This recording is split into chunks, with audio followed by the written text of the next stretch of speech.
Nah, teknologi itu gimana sih kaitannya dengan Alkitabiah? Nah, teknologi itu sebenarnya adalah alat, Evan. Jadi teknologi itu alat dan media sama seperti musik. Sama kayak kemarin debat, Tuhan Yesus tidak berubah. Wah, itu semalam suntuk. Ini nggak boleh, ini kok lagu Kristen kok dibuat gini. Loh,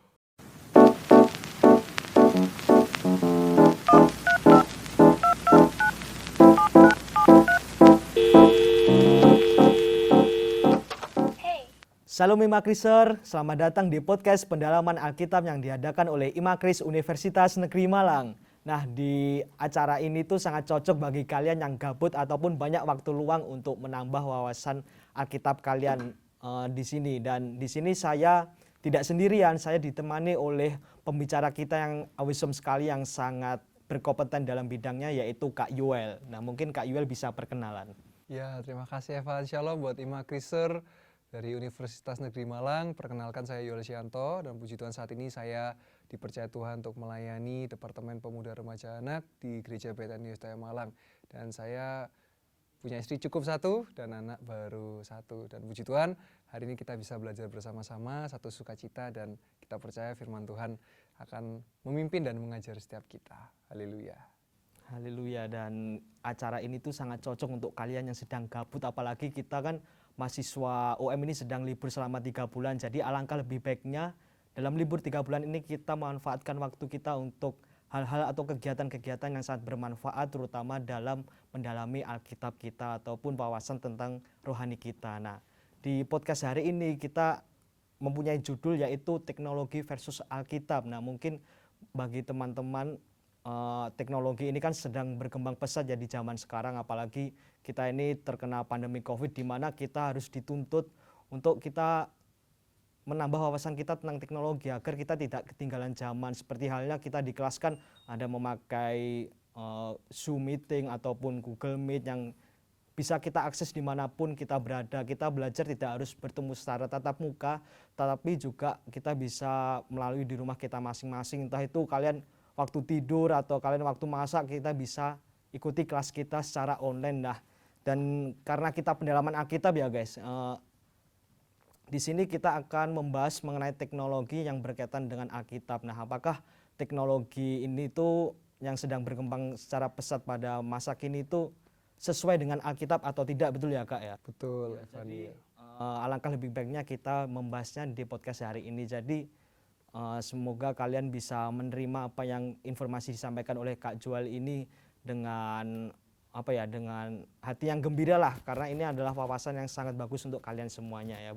Ya gitu ya Kak. Betul, Evan. Ya. Untuk mungkin langsung saja Kak di pertanyaan pertama, yaitu bagaimana dampak teknologi terhadap iman Kristen masa kini, seperti itu Kak. Ya, terima kasih buat Evan. Ya Evan, saya sangat tertarik ketika saya melihat ayat yang diberikan sebagai landasan sebelum saya menjawab pertanyaan itu terkait tentang konteks 1 Korintus. Saya melihat ayatnya kan dikasih di 1 Korintus 6 ayat yang ke-12. Nah, kalau kita melihat sebetulnya konteksnya 1 Korintus 6 ayat 12 ini berbicara tentang zina dan percabulan. Nah, kita sebelum masuk ke situ kenapa? Karena zina dan percabulan ini juga masuk ke 4.0 loh. Wah, jadi setan itu juga go digital juga ya, udah nggak old school gitu. Nah, jadi kita perlu tahu bahwa jadi ketika Rasul Paulus menulis 1 Korintus untuk jemaat Korintus, itu terjadi sesuatu yang sangat mengerikan di jemaat Korintus. Nah, dalam konteksnya, jadi dalam pelayanan jemaat-jemaat Korintus, mereka itu dipenuhi dengan kuasa-kuasa Roh Kudus. Jadi ada karunia-karunia, makanya kalau kita lihat di 1 Korintus 12, 13, itu berbicara tentang karunia-karunia Roh Kudus. Nah, kenapa Paulus menulis 1 Korintus ini? Karena dia melihat banyak yang melayani, tapi juga berdosa juga di dalamnya. Contoh, kita bisa melihat di 1 Korintus 5 ayat yang ke-1. Di situ dikatakan bahwa terjadi dosa perzinahan antara ibu dan anak. Dikatakan bagaimana, nanti bisa teman-teman bisa buka di Alkitab, 1 Korintus 5 ayat 1 itu bagaimana seorang anak melakukan hubungan dengan ibunya. Nah, itu bisa ibu tiri atau ibu kandung, tapi tetap itu ibunya. Nah, berarti itu masuk ke dalam konteks incest ya, atau hubungan sedarah. Nah, bukan serangga, itu insek kalau senggara. Nah, itu ya. Nah, itu ada korelasinya dengan 1 Korintus 10 ayat 23. Karena ayatnya kan berkata, benar segala sesuatu diperbolehkan, tapi aku tidak mau diperhamba. Dan benar segala sesuatu diperbolehkan, tapi apakah itu membangun? Nah, konteks yang di 1 Korintus 10 itu adalah makanan jasmani. Jadi yang satu zina, berarti berbicara seksual. Yang satu makanan, berbicara jasmani. Nah, kalau kita nanti ngelihat di 1 Korintus 6 ayat yang 13 sampai 18, itu di situ banyak berbicara tentang percabulan. Nah, Tuhan mengingatkan di ayat 19-20 bahwa tubuhmu adalah bait Allah. Oleh sebab itu muliakanlah Allah dengan tubuhmu, karena kamu sudah dibeli dan harganya telah lunas. Nah, kalau yang di 1 Korintus 10 di situ berbicara tentang bagaimana kalau kita makan makanan yang dipersembahkan untuk kuasa-kuasa yang tidak berkenan. Nah, di situ dikatakan kamu makan, kamu melakukan apapun itu hati-hati. Karena di ayat 31 sampai 33 dan sampai ke bawah lagi dikatakan bahwa yang kamu lakukan jangan sampai menjadi syak. Syak itu berarti batu sandungan buat sesamamu, buat kalau disitu tulis katakan buat orang Yunani, buat orang Yahudi dan buat jemaat Allah. Nah, sekarang bagaimana kita tarik itu ke dalam teknologi. Nah, di era teknologi ini juga dosa seksual itu juga marak. Contoh apa? Pornografi online. Terus kalau istilahnya sekarang apa? VCS.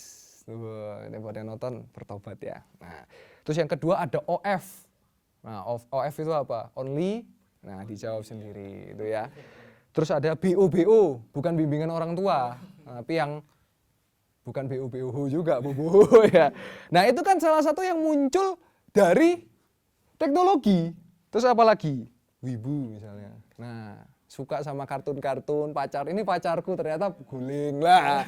Itu tuh tercipta juga dari teknologi.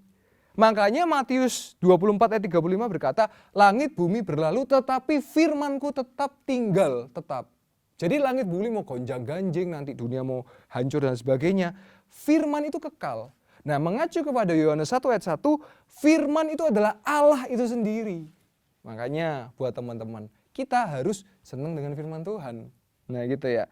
Nah, standar hidup kita juga menjadi standar hidup yang bisa menjadi teladan. Contoh yang pertama, apakah yang kita lakukan itu memuliakan Allah?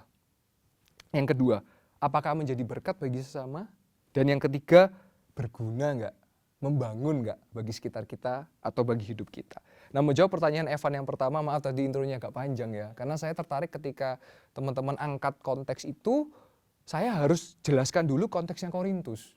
Karena memang di situ ada zina, ada dosa kesombongan, ada dosa penghakiman. Di situ banyak. Ya kayak sekarang mungkin netizen maha benar dengan segala kebenarannya dan ketikannya gitu ya. Nah, teknologi itu gimana sih kaitannya dengan Alkitabiah? Nah, teknologi itu sebenarnya adalah alat, Evan. Jadi teknologi itu alat dan media sama seperti musik. Sama kayak kemarin debat, Tuhan Yesus tidak berubah. Wah, itu semalam suntuk.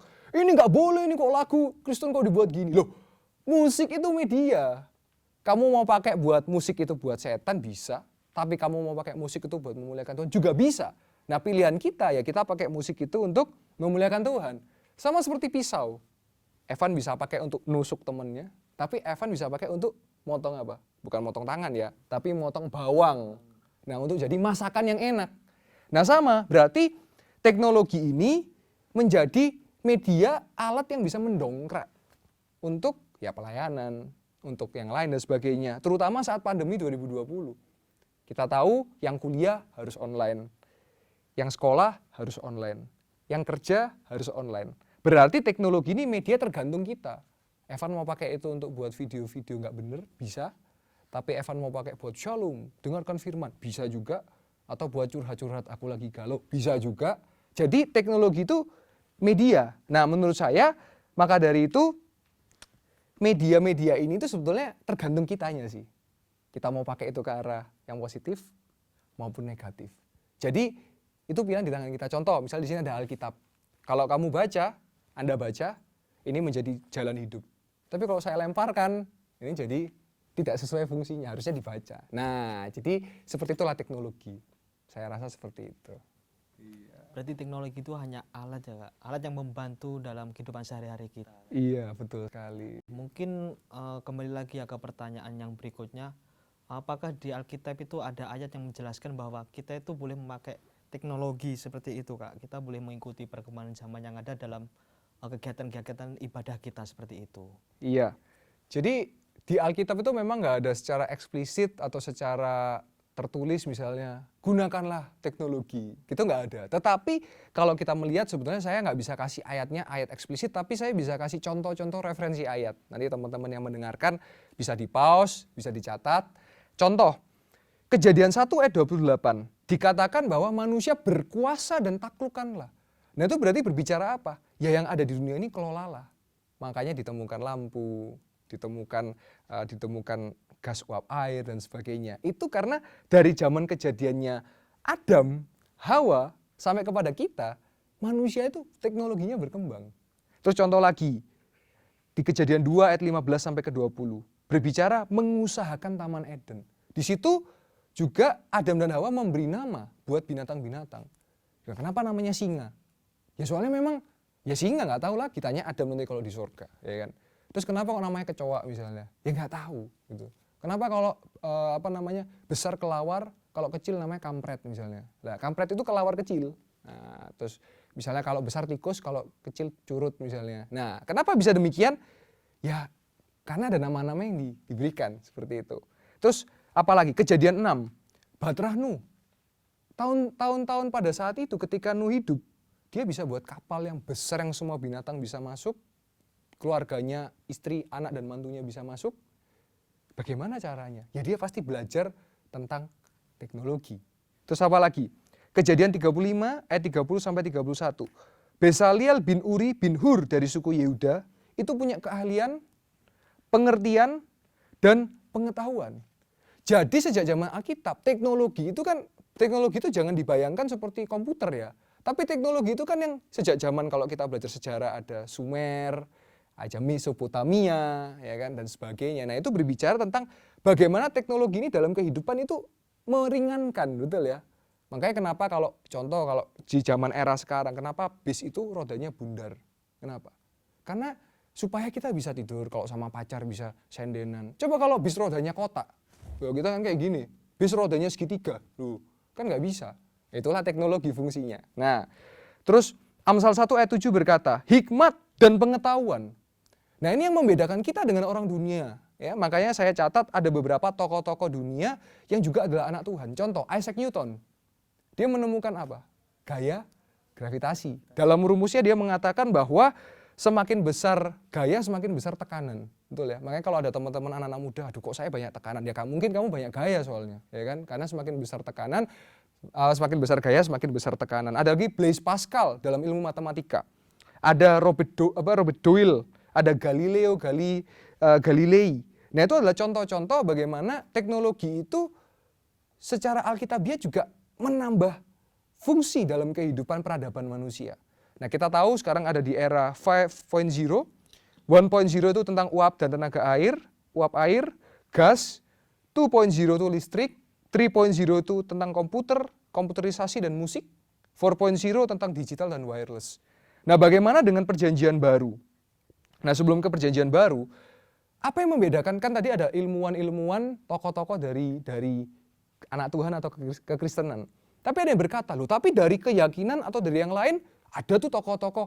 Nah saya mau katakan, ada yang namanya hikmat, ada yang namanya pengetahuan. Tuhan kita tuh adil, karena dia memberikan semua orang itu pengetahuan. Pengetahuan itu apa sih? Wahyu umum. Tapi hikmat itu wahyu khusus. Tuhan memberikan matahari yang sama buat kita dan juga buat orang yang tidak percaya. Itu adalah wahyu umum. Tapi dia memberikan kita hikmat marifat, pengertian, itu wahyu khusus. Nah sekarang kita lihat di perjanjian baru. Yesus Kristus juga menggunakan teknologi. Dia, kalau ada yang tanya 12 tahun, kan terakhir dicatat itu umur 12 tahun. Baru lagi nanti umur 30, berpuasa, terus habis itu dibaptis dan melayani perjamuan di kawin Kana. Nah selama 12-30 di mana? Ya ada tafsiran-tafsiran berkata Tuhan Yesus belajar, kuliah, makanya dia disebut rabi atau guru. Dia juga bertemu dengan Nikodemus. Nikodemus berkata, guru, berarti Yesus adalah guru yang qualified. Terus apa yang dia lakukan? Dia juga membantu ayahnya Yusuf, seorang tukang kayu. Makanya Yesus bisa bilang, kalau kamu mau bangun rumah, kalau kamu mau bangun gedung, hitung dulu luasnya. Itu ada di Lukas 14 ayat yang kedua dan Lukas 6 ayat yang 48. Berarti Yesus mengerti bagaimana caranya bangun rumah. Terus dibilang lagi, dasar pondasi itu harus di mana? Batu, bukan di pasir. Itu berarti dia tahu membangun rumah. Itu teknologi loh. Terus apa lagi? Paulus, Dia juga bisa membangun tenda karena dia pengusaha tenda. Terus siapa lagi? Lukas, dia tabib. Berarti dia tahu teknologi untuk meracik obat-obatan, untuk teknologi untuk dipakai di peradaban pada saat itu. Terus siapa lagi? Matius. Matius juga adalah seorang yang terkenal. Dia kalau zaman sekarang itu seperti BPR, bank pekreditan rakyat itu ya. Nah, karena dia di bagian keuangan. Terus siapa lagi? Petrus. Hari ini dia mungkin adalah seorang dengan kapal besar karena dia nelayan.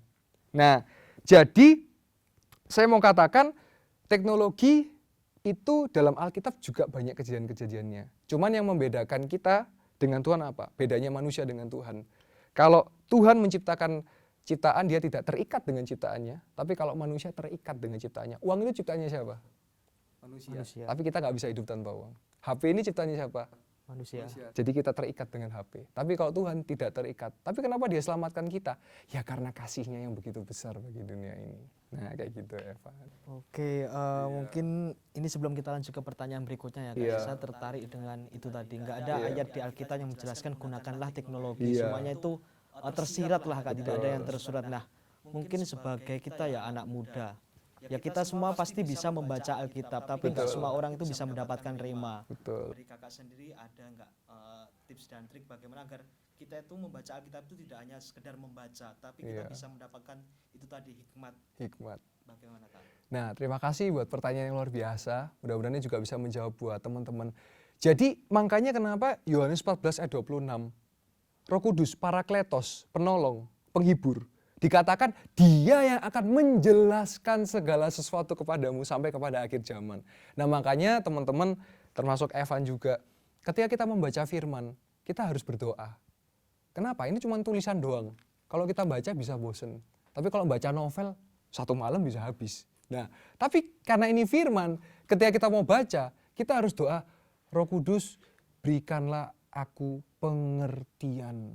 Ada 2 R, rema dan revelasi. Rema itu adalah pengertian, tapi revelasi adalah satu ilham. Nah, mungkin ada yang namanya ilham. Nah, ilham ini nggak dilahirkan, diturunkan. Nah, jadi kita mendapat ilham untuk apa? Mengerti tentang pesan Tuhan. Karena saya percaya dari dulu saya baca Amsal 1 ayat 7 dari saya kecil sampai saya besar, sampai nanti saya usia tua, nggak akan berubah. Takut akan Tuhan adalah permulaan pengetahuan akan hikmat dan didikan. Tetapi orang bodoh menghina hikmat dan didikan. Jadi standarnya Alkitab itu termasuk, karena tadi saya sebut Amsal 1 ayat 7. Jadi standar Alkitab orang bodoh, orang pintar itu bukan dari nilai. Kalau standarnya manusia, nilai 7, ya tengah-tengah lah. Nilai 5 berarti bodoh. Nilai 10, bagus, pintar. Bukan itu standar Alkitab. Standar Alkitab adalah orang yang pintar, orang yang berpengetahuan adalah orang yang takut akan Tuhan, maka dia akan diperoleh hikmat dan didikan. Tapi standarnya orang bodoh di dalam Alkitab, orang yang menghina hikmat dan didikan. Makanya kita sering melihat kasus misalnya, anak bunuh orang tuanya. Bodoh kan? Ya. Karena itu adalah tindakan yang menghina hikmat dan didikan, artinya hikmat dan didikan apa? Hormatilah dan kasihilah orang tuamu karena panjang umurmu. Nah, jadi bagaimana kita mengerti firman? Kita harus minta Roh Kudus. Roh Kudus adalah pribadi Allah. Jadi kita mesti bilang, Roh Kudus, saya mau baca Alkitab, tuntun saya dong. Nah, saya percaya kita akan dituntun dan kita akan bisa mengerti, bukan hanya mengerti, melakukan firman Tuhan. Seperti itu. Intinya takut akan Tuhan ya Kak ya? Betul, iya. Kembali lagi ke pertanyaan kita yang berikutnya ya Kak ya. Kita kan terkena pandemi COVID ya Kak ya, hampir 2 tahun lalu. Hampir semuanya itu gereja ditutup, kita nggak boleh beribadah. Masa hanya karena virus kita nggak boleh beribadah ke gereja kayak gitu kan. Nah tapi menjelang hari-hari terakhir ini kan pemerintah sudah melonggarkan seperti tidak apa-apa di tempat umum nggak memakai masker, yang penting sudah vaksin 3 kali. Nah terus juga gereja-gereja sudah mulai dibuka yang tadinya mungkin hanya 25%, 50%, dan sekarang sudah hampir 100%. Nah tetapi ada sedikit orang yang tetap takut dengan COVID seperti ini Kak. Seperti aku walaupun gereja sudah dibuka, tapi aku tetap ikut ibadah online karena aku takut dengan COVID. Tetapi di luar mereka itu tetap ke mall, mereka tetap healing lah, mereka ke entah itu kemana. Tapi hanya ke gereja pun mereka nggak mau karena takut. Tapi ketemu waktu keluar mereka refreshing, mereka ketemu banyak orang, tapi mereka nggak takut dengan virus ini. Itu seperti apa pendapat Kak Yoel? Iya, terima kasih Evan. Ya betul ya. Jadi kalau saya bisa bilang dalam bahasa Jawa tuh kewolak-kewalik ya, wolak-walik. Jadi ke mall nggak takut, ke pasar nggak takut, kalau ke gereja nanti ada virus di gereja atau takut jadi klaster. Padahal faktanya kejadian-kejadian klaster tuh banyak dari luar, dari pasar, dari mall, karena kita nggak pernah tahu siapa yang datang dan bagaimana kondisi kesehatan mereka. Padahal kalau kita ke gereja, protokol yang sudah dilakukan sesuai dengan anjuran pemerintah dan himbauan pemerintah. Pastinya pemerintah sudah memikirkan semua yang terbaik supaya kita ini bisa beribadah. Makanya dikatakan iman bertumbuh, imun meningkat, ya kan? Karena nggak bisa karena kita ini butuh Tuhan, gitu loh. Nah, bagaimana pendapat saya? Ya kembali lagi, ibadah itu bukan tontonan atau tayangan, tapi ibadah itu persekutuan. Kalau kita online, kita nonton. Tapi kalau kita datang ke gereja, itu persekutuan. Dalam Ibrani 10 ayat 25 dikatakan, jangan jauhkan dirimu dari persekutuan-persekutuan dan ibadah dan pertemuan-pertemuan menjelang akhir zaman. Nah, maka dari itu, ya ketika kita ibadah itu hanya rutinitas agamawi, ya akhirnya ya seperti itu. Di rumah aja deh, takut gitu dan sebagainya. Padahal di gereja sudah menjalankan protokol dan pasti pemerintah juga mendukung setiap ibadah-ibadah, setiap keyakinan yang ada di Indonesia ya, untuk kita bisa beribadah. Nah, jadi permasalahannya itu ibadah itu bukan rutinitas, tapi ibadah itu kebutuhan rohani kita. Nah, sedangkan kalau kita makan, minum itu kebutuhan jasmani kita. Nah, makanya itulah fenomenanya yang terjadi wolak-walik ya. Jadi orang takut ke gereja, nanti takut kena virus. Padahal resiko terbesarnya itu ke pasar dan ke mall. Karena di situ ada orang yang kita nggak kenal. Kalau di gereja kan kita kenal dan kita percaya Tuhan melindungi kita. Walaupun kita percaya Tuhan, tetap ya bisa aja kena, tapi Tuhan menyembuhkan. Tuhan sanggup menyembuhkan setiap kita. Kalaupun ada kejadian di luar pikiran kita, tetap percaya Tuhan itu baik. Itulah iman kita kepada Tuhan. Nah, kenapa? Karena kita ini makhluk sosial. Nggak bisa. Sekarang aja kita sudah terbiasa tidak salaman tangan. Padahal kalau kita belajar the language of love, itu ada dikatakan bahasa tuh kasih tuh love of body language. Jadi di situ ada kasih tentang sentuhan. Saya percaya karena mungkin ada orang yang selama ini sedih, dijabat tangannya, dia mengalami sentuhan kasih. Bisa aja. Tapi karena situasi ini, maka kita salamannya kan seperti ini. Pakai tos mungkin, atau dada dan sebagainya. Ketika situasi sudah normal, kita tidak akan pernah bisa menggantikan pelukan, walaupun pelukan teknologi. Nah, ini nggak bisa, karena kita butuh yang namanya persekutuan dan kita membutuhkan yang namanya kehangatan. Ya jadi buat teman-teman yang masih takut, saya rasa tidak perlu takut. Yang penting kita jaga kesehatan. Mungkin kalau ke gereja takut, ya coba cuci tangannya atau pakai sarung tangan mungkin silakan, tapi jangan sarung tangan kiper yang dipikir main bola, ya kan. Nah, silakan pakai sarung tangan plastik supaya sentuhannya aman. Silakan aja. Karena kalau kita di rumah ya itu tadi, kita bisa nonton ibadah sambil tidur. Di pause bentar ngambil popcorn. Nah, ini ibadah apa nonton bioskop ini, ya kan? Sambil mandi juga. Wah, ini mandi kudus apa gimana ini? Nah, nggak bisa. Ibadah adalah persekutuan, ya kan? Dan kita juga perlu tahu nilai-nilainya adalah kita perlu menghargai hadirat Tuhan. Bagaimana caranya kita menghargai orang kita nonton ibadah online, kita pakai kutungan misalnya, atau kita maksudnya saya kutungan itu bangun tidur belum mandi. Nah, bagaimana kita bisa? Pengkhotbahnya, pembicaranya sedang berkhotbah, nontonnya sambil kakinya diangkat gini kan nggak bisa.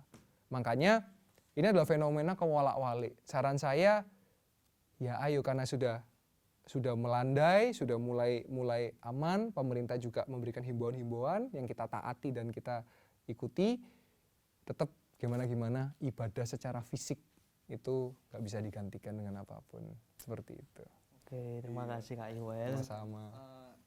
Saya ada mengenai COVID ya, karena COVID ini kan saya pernah baca di beberapa artikel juga, karena adanya pandemi COVID ini membuat teknologi kita itu 4-5 tahun lebih maju, yang harusnya seperti teknologi Zoom meeting ya.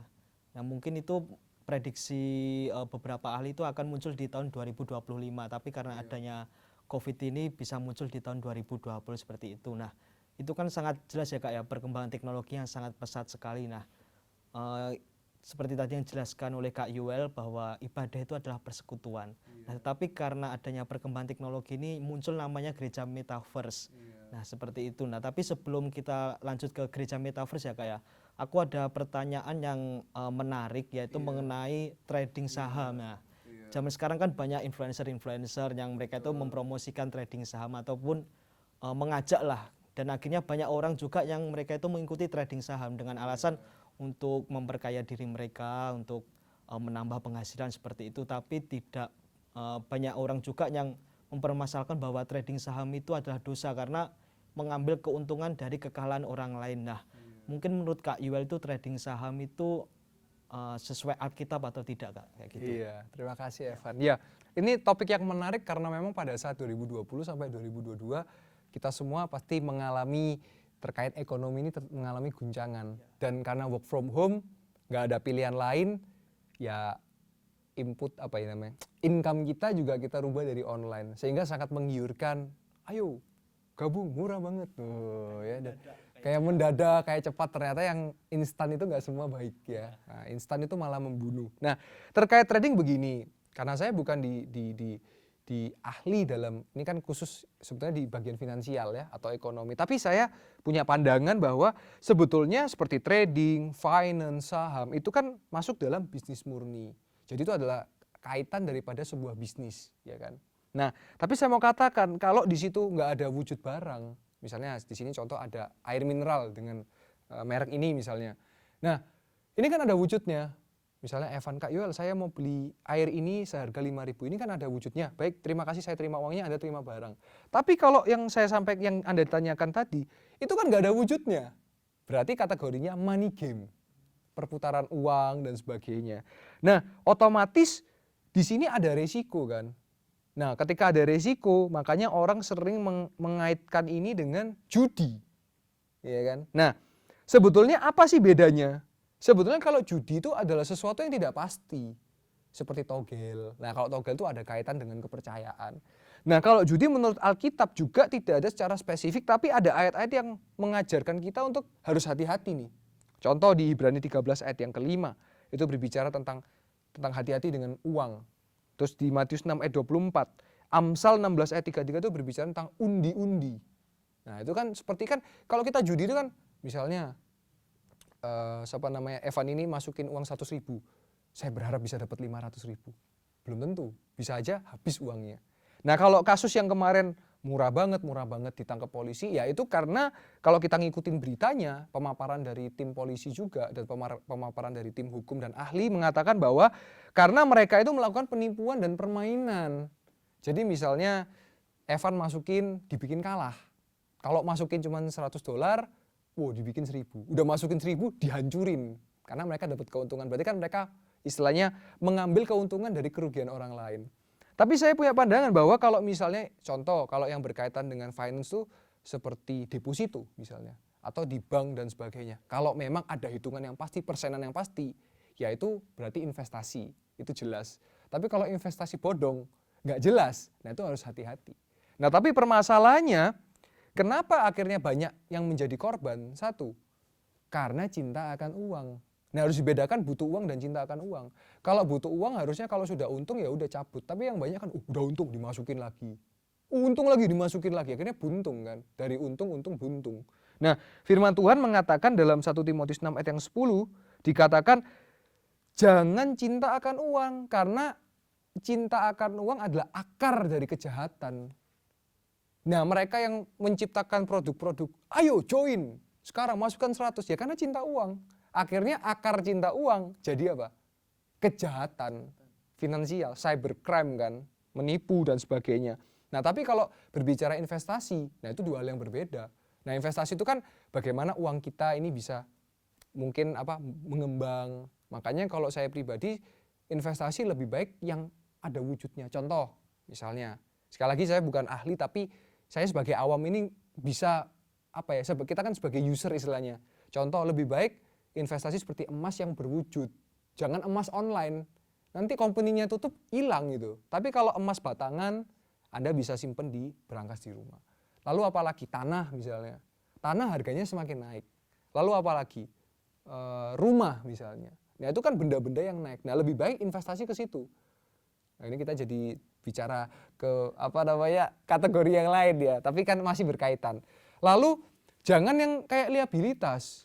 Nah ini kenapa? Karena kehidupan anak muda itu beli mobil untuk gaya-gayaan. Padahal mobil itu harganya turun. Akhirnya apa? Kena utang, kena apa? Cicilannya cuman buat gaya-gayaan ke kampus, bawa mobilnya yang mewah ternyata nyicil, nyewa ternyata, ya mending kita jadi anak muda jadilah apa adanya.